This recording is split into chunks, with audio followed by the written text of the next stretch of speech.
This is a lecture in retrieval. It's always great to go out and find people who have either been ignored or sidelined by history. He's famous for many things, but I suppose the one thing he's most famous for here, of course, that in 1959, the Nobel Prize was awarded to this very distinguished Englishman, and he was a very Englishman, I can assure you, about whom very little today is known in the country of his birth. He's not completely forgotten, otherwise I wouldn't be here, and you wouldn't be here. But he's been sidelined. And I always want to ask the question, why do certain people get remembered and some get forgotten? I think there's two reasons why Philip Noel-Baker has never quite got the full recognition he deserves, although there has been one pretty good biography of him, by the way, which is, I must say. But it took me a long time to find it. I think there are two reasons. One could just be generational. When I talk to my students at the LSE, who are all wonderful students, of course, even if I mention the Cold War, they kind of look at me and, what was that? I kind of use words like Ronald Reagan. They say, but did he play for Ireland? Or, no, it's not because they're stupid, not far from it. But you know, it's simple generations forget. And, Philip Noel-Baker, died in 82. He was very much part of a generation. Something very, almost 19th century about Philip Noel-Baker. So it's not surprising, let's be perfectly honest. When we pass on, our memory is kept alive, and I'm certainly hoping that of Georg Lunderstad is going to be kept alive, and I'm sure it is here. Whether LSE will want to do a Michael Cox memorial lecture every year, I'm not so sure. But even so, I've tried to keep the memory of Philip Noel-Baker alive. And even at the LSE, LSE does a lot on its history, and it's very proud of its history, and understandably so. We had some pretty good people. We had one or two dodgy people, but we had some pretty good people as well. But I noticed that Philip Noel-Baker doesn't figure very highly in the perceptions of the history of LSE itself. And as LSE is very self-conscious about its history. So it's quite interesting that the first professor of international relations, doesn't figure very highly. I've done a little bit on him, and we're going to do a bit more. So it tells you something. So I think that's generational. People move on to new interests. People become postmodernists, post-colonialists. Their interests change.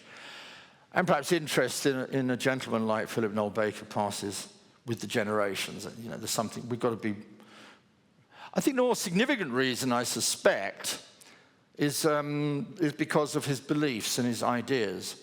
Because Philip, if I can call him Philip without sounding, overly familiar, believed fervently in the causes of peace and advocated disarmament as the only answer to war. In other words, he was not a realist. He was what many called him at the time, a romanticist. Dare I even use the word a utopian, which I never use, by the way, as a figure of criticism. Some of the greatest figures in history have been utopians and have changed the world, sometimes for the good, not always. Indeed, even in his own lifetime, he was often derided as a utopian, even by leaders of the political party to which he devoted his life. And the political party to which he devoted his life was the Labour Party. Somebody said in 1932, this is before the Labour government of 1945, he has all the qualities to become Foreign Secretary. Intellect, presence, knowledge. He spoke 7 languages, including Greek fluently. Unfortunately, not Norwegian. So his Nobel Prize wasn't delivered in Norwegian, for which he, I think, did apologize. He had all the qualities to become Foreign Secretary, but never did.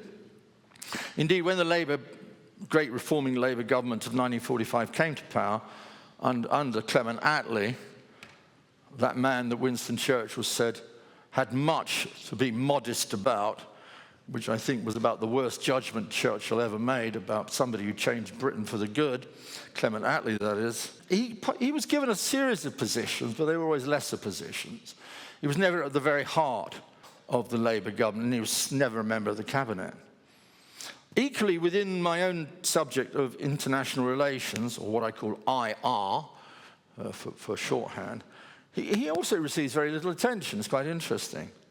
There's one or two articles about him, about his arguments of peace through law, but not much else. In fact, he's best known, this is ironic, a bit tragic, he's best known through the writing of one of his critics.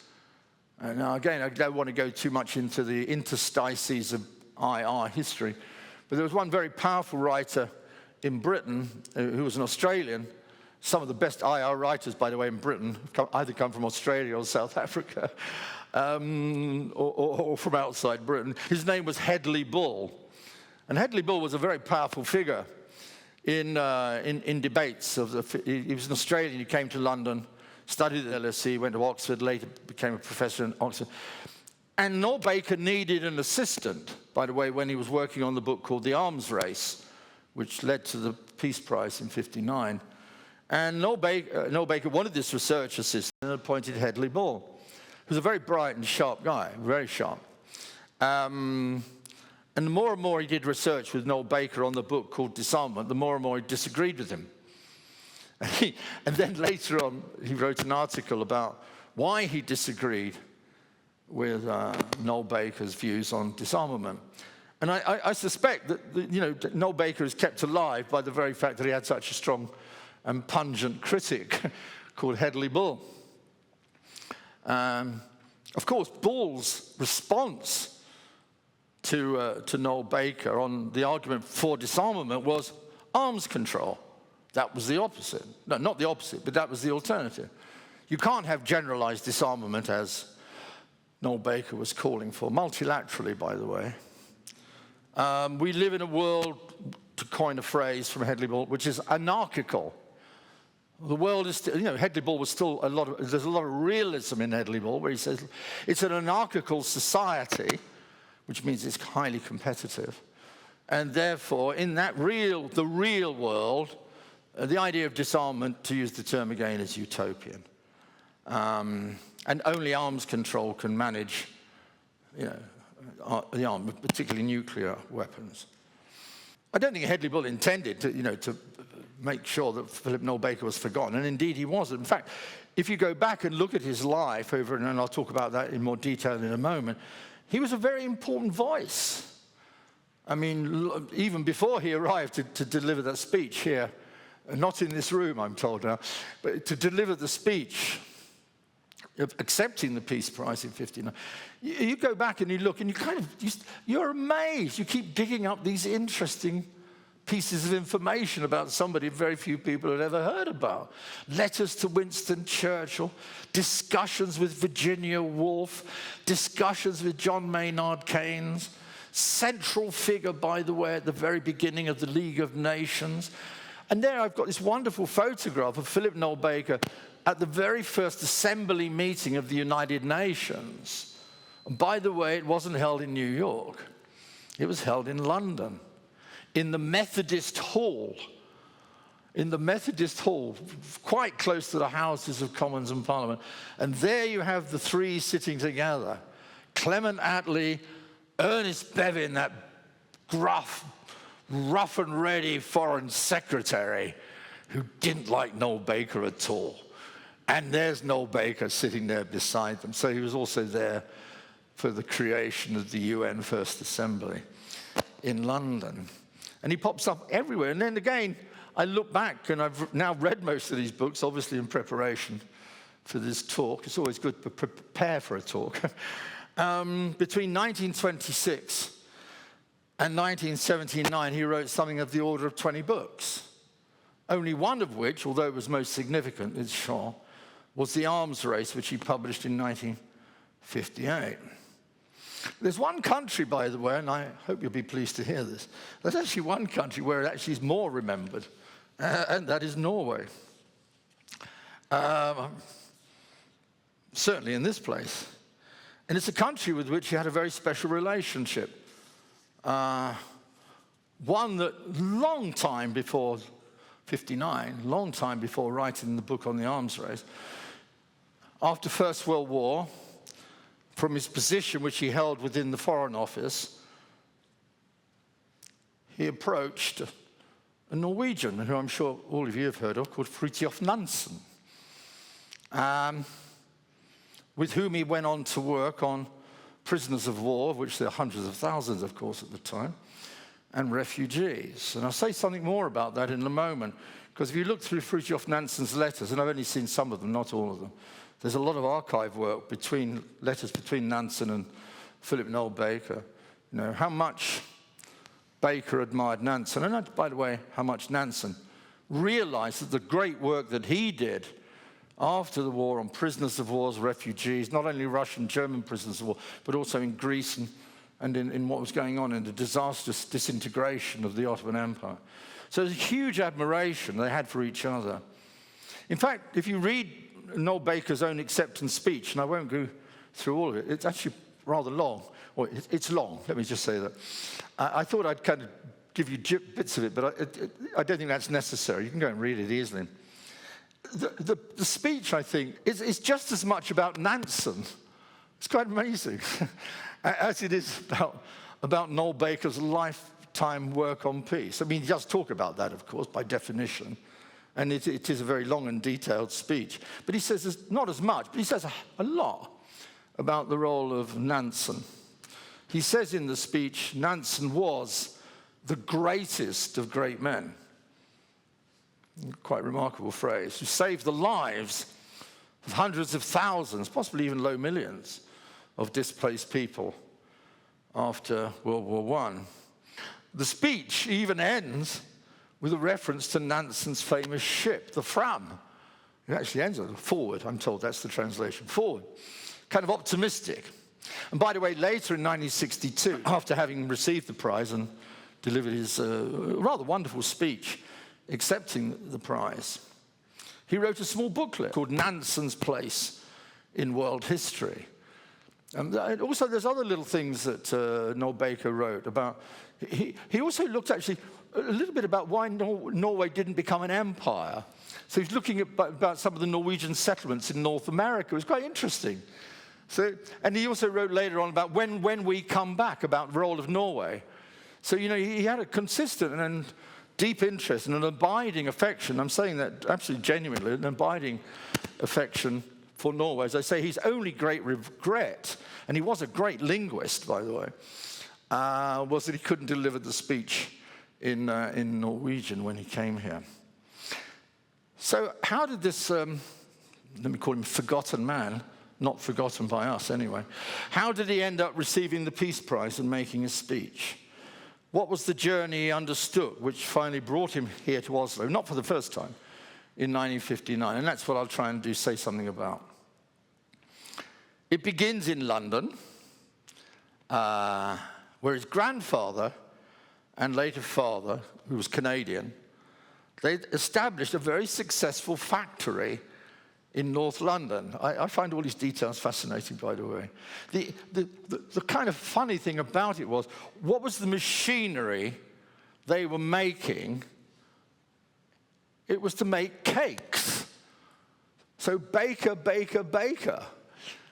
So in my weird English sense of humor, I thought, this cannot be true. So I went back and looked. So they established this wonderful machinery for making cakes, chocolates, bread, and sweets. So Baker was, in a sense, a baker. Sorry about that. That's the first and last joke I'll try and make here this afternoon, don't worry. But it was a brilliant piece of machinery, and it actually revolutionized, I'm told, I'm not an expert in the history of bread, but it revolutionized the making of bread. Anyway, not surprisingly, therefore, Noel Baker was born into a relatively prosperous industrial family, as indeed quite a lot of successful people sometimes are, let's be honest. But it wasn't just money. There were three other things I just want to say about Noel Baker in terms of his biography. forgive me if I say that, he once said, and this is Noel-Baker writing, I am my father's son. He used this term quite a lot. I thought he might have also added in the mother. But no, he said, I am my father's son. And I think what he meant by that wasn't any denigration of the role of his mother. She was a very powerful personality in her own right. His father was Alan Baker, the baker, so to speak. But his father was politically active reformist throughout his early career. He wasn't just somebody who went off, made a lot of money, and then bought a chateau in the middle of France or a place in the south of France to go and sit in the sun. He was an absolute active reformist. And by the way, actively not only in liberal politics, but also in the peace movement. Very early on at the Hague Conference, I think of 1907, Alan Baker was there. He then became a Liberal MP. He was very keen on ensuring the First World War didn't break out. It was a very political family, and a family highly dedicated, through the father in particular, to how to prevent a war basically between Britain and Germany. And in fact, Noel-Baker, as a young man, attended with his father a conference in Berlin in 1912 to attend a meeting to discuss Anglo-German relations and how to prevent a deterioration in that relation. So very early on, under the father's influence and under the influence of his father and the other parts of the family, a deep interest in international relations and a deep interest in trying to prevent further conflict. And with the war clouds growing as they were before 1914, he was very much involved in that. Secondly, and again, this might make Baker somewhat unfashionable, it was about faith. It was about faith. He was a Quaker. The family were Quakers. He had a Quaker upbringing and education. He attended Bootham Quaker School in Yorkshire, and then he went across the Atlantic and attended Haverford College, Pennsylvania, which was also a Quaker college. So it was deep in his DNA, very deep in his DNA. He then, after graduating from Haverford College, came back to Britain, and he then went up to King's College in Cambridge in 1909 to study economics and international law. But that was not a Quaker college, I can assure you. But King's was a very special college, even within the Cambridge system. Somebody once called it, and it's not my term, it was the prince of all colleges. I'm not sure everybody at the other colleges would agree with that.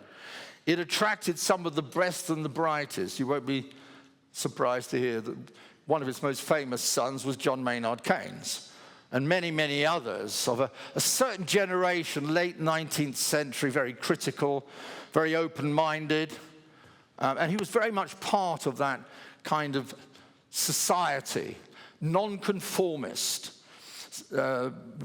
John Maynard Keynes' biographer, a man called Robert Skidelsky, once said, King's College was full. It was a society, he said, of clever, dotty inmates. Like they were a bit mad. Very intense. If you kind of read the stories of that, it's a world we no longer have. But, small, all men, by the way, I should also point out, not a woman anywhere, by the way, within this. But intense intellectual, cultural discussions about everything. And if you read Maynard Keynes' biography and his own memoirs of this period, you can actually get some sense of what it was like. It's a world I never got to know. Perhaps it's jolly good that I never did. But Philip Noel-Baker was very clever, but not dotty, I could say that. By the way, all the time he was at King's, and he once described education at King's as being revolutionary. It was very challenging to the standard norms of late Victorian society. Nothing conformist about it at all. And if you kind of read some of the diaries of Keynes at the time, nothing was unlikely about Keynes and many others of that generation. But he continued to attend Quaker meetings. He said he sought solace going along to the Friends' house in Cambridge to attend a Quaker meeting. So that faith still remained fundamental to him. The third thing is, and again, this is very much part of the story of him. It's sport. Now, whenever I think of sport in the British upper classes, I kind of think of people getting fit, getting on the back of a horse, holding a sword so they could kill natives. You know, it was kind of, you got fit for empire and for fighting wars. You know? That's what you learnt on the playing fields of England, how to destroy the enemy. And, you know, it's kind of manly, warlike. Not for Philip Noel-Baker. You may regard this again as being utopian, but very interesting. He believed in the Greek ideal of a healthy body, a healthy mind. He was very healthy, by the way. He was playing tennis until the age of 79 or something. You know.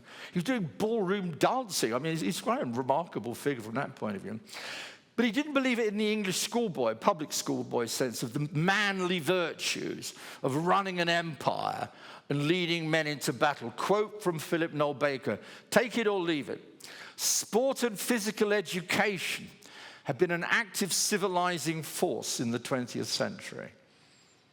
International sport has given people a vision of something nobler than the squalid militarism that has disgraced our times. A powerful influence for the better international understanding by which alone peace may one day be established."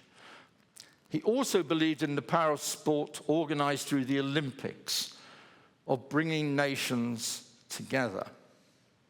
The Olympic movement, and I was thinking of these words actually during the Paris Olympics, the Olympic movement could become a mighty instrument for making all nations understand they belong to one society. Notice the word society. With common interests, common hopes, and common aims. Of course, it also has to be pointed out that Philip Noel-Baker himself was an Olympian. He ran in the Olympics in Stockholm in 1912. He then ran in the Antwerp Olympics of 1920, where he won a silver medal, I think for 1,500 meters.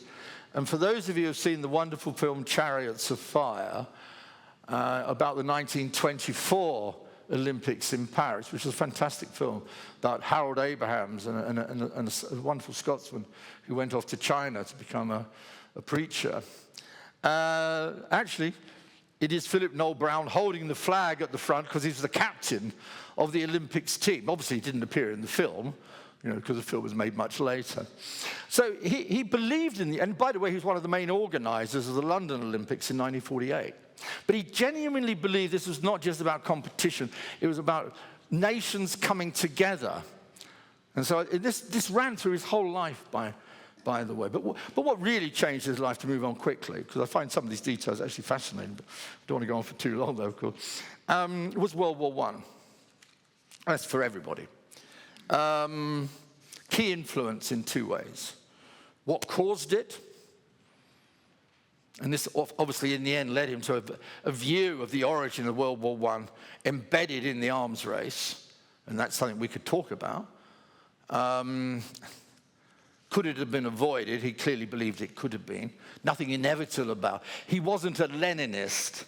He didn't think the inevitable clash of imperialisms made it unavoidable. And what to do to prevent another catastrophe. So he was a problem solver, not just an analyst.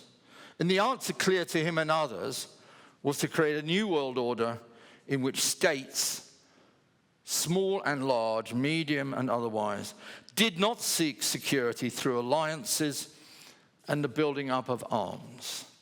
Neither brought security. They produced the opposite, and that was his point. You build up arms, you engage in alliance building against other alliances.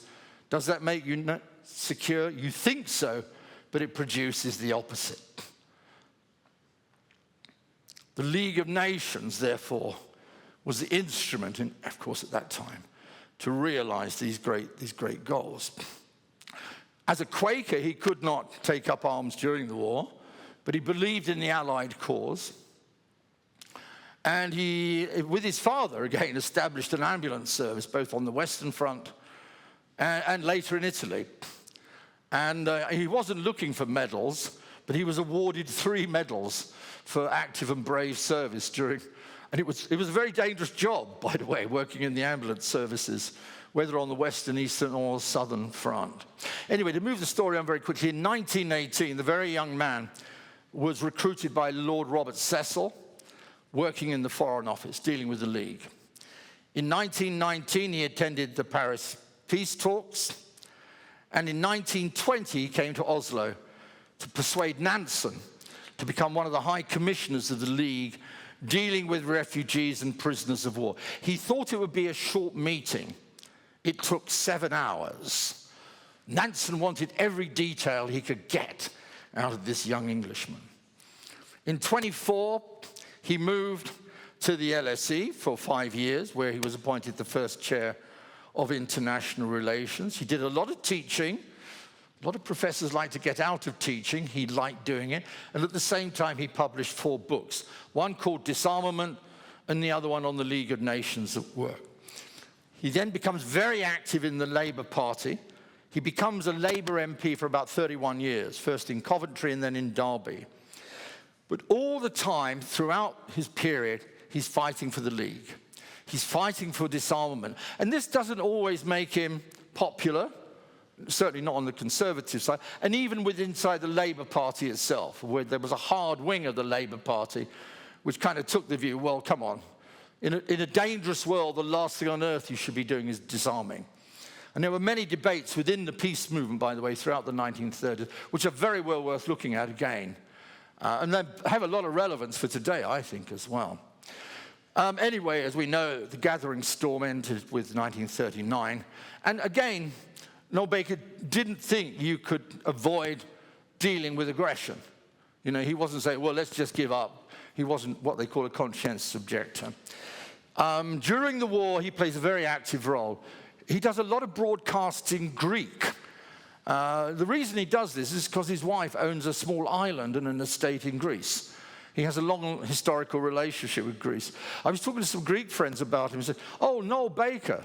Oh, yes, we know all about him, the family. Kind of, I had no idea at all. Things you discover when you kind of do. He served in several ministries, but never at the center. His views on disarmament did not coincide with those of the new Labour government, which believed in NATO and which believed in the necessity for Britain getting a nuclear weapon, and believed very strongly in the American alliance. So, you know, he was very much out of kilter. So in the 1950s, just to move the story forward quickly, he was out of power but not out of action, which brings me then to his magnum opus, the arms race, 1958. Lots of history, monumental, encyclopedic, sometimes difficult to read. It kind of moves back and forth quite a lot. One year you're kind of with German unification in 1870, and then suddenly you're at the 1955 disarmament conference. You know, so he moves back and forth. But nonetheless, it's a very, very powerful book. What does it say? Firstly, he says the arms race is not the sole cause of war. He's quite clear on that. It's a powerful contributory factor. I mean, if you read every single book you read on war, the one thing you'll come away with knowing is that there's no simple theory about what causes war. So he's saying, but the arms race, he believes, creates insecurity. It creates what we call in IR a security dilemma. You know the story. We build up our arms in order to give us security. We don't threaten you. But you, look at us, building up our arms makes you feel insecure. So guess what you do? You build up arms. By you then building up arms, it makes us feel insecure. And you've got this, and this is the classic, this is why he thinks the origin of World War I is rooted in what he called the hawkers of death. What we would now today call the military-industrial complex. Why focus on the arms race? Because once it begins, it creates countermeasures. It also creates insecurity and greater fear. What IR, as I said, would call a security dilemma. 2 other factors also make war likely. One is alliances. It's very strong on this. Once alliances are formed, they're formed against somebody or something else. And that also creates, and this of course is very much the argument that many have held to about the origin of World War I. And the other part, of course, is the role of arms manufacturers. And implicit in his argument too, finally in theory, is a kind of notion that we don't live in an international system, we live in a society of states. We live in a society of states. So there's a kind of implicit view, an implicit theory of international relations built into his theory about the world. Now, you may, of course, call this a very naive theory, but that was his. Of course, it's easier to criticize, and I'll finish here so we can open up for debate. He's not a realist. Does he provide us with a genuine theory of war? Who does? It's naive to think there can be general disarmament. Arms control is the way forward. Yet, if I look at the world today, and I'm sure you all do too, he's a kind of prophet, I think, in the best sense of the word. We need prophets who don't just tell us how the world is, but how the world might become. We don't have enough of them, and he's one of them. And there's too much realism, frankly, in the world today, which all it does is describe what happens to exist rather than how we can get out of it. And at least he proposed a way forward, whether you agree with him or not. The other 2 points I'd make by way of final conclusion is this. He warned about the danger of arms race. What we have today isn't an arms race, it's multiple arms races. Multiple arms races in the world today. I was simply looking at the figure. Arms control, which Hedley Bull thought would work, has not worked. It has not controlled anything. It may have done for a short period of time during the latter part of the Cold War, but it hasn't changed a thing. Today, spending on arms around the world, and I look carefully into these figures, stands now at $2.3 trillion. That's about the GDP of a pretty large country. The United States spends today $900 billion up to $1 trillion. China, Russia, and the European Union are rearming, not going the other way. And secondly, we are now, as I said in my first lecture, moving into what I would call a series of new alliances, not quite like before the First World War, but we are moving into a series of alliances, however you want to characterize them, with one group on one side and another group on the other. So whether or not you agree with what Philip Noel-Baker said in the arms race, I certainly think he was quite right to award him the Peace Prize. I'm bound to say that, but I think it's obvious, if anything is ever obvious. Nonetheless, I think he warns us of a future that if we don't do something, if we don't engage and don't realistically engage with the threats caused by the massive overproduction of arms and the problems created by alliances, we will end up, as indeed we have ended up today, in the disastrous position we found ourselves in, which I talked about in my first lecture. Thank you very much for listening.